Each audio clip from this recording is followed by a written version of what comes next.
आमे समलपुरिया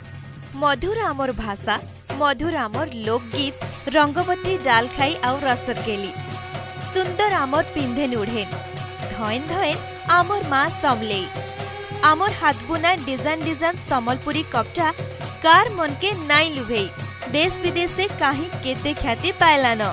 नुआखाई हेउ कि पोषपुनी आमे भिन्ने भिन्ने तिहारती भिन्ने भिन्ने रंग और डिजाइन र समलपुरी कपटा पिंधसु ई समलपुरी पिंधेन तो आमर उसत्र गुटे माध्यम आए ढोल निशान लेखेन ई हाथ बुना कपटा भी हमर गौरव आए आमर कला आए आमर पुरखा कर अमर देन आए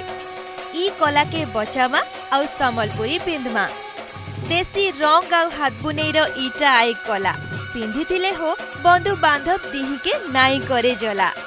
अगस्त 1 तारिख गुरु सत्यनारायण बहिदानकर जन्मदिन आमर समकिरीर परब समलपुरी दिवस आमर तिहार ई उदे लोकल कथा तरफु समकु गुरदुटे शुभेच्छा आर अभिनंदन अभिनंदन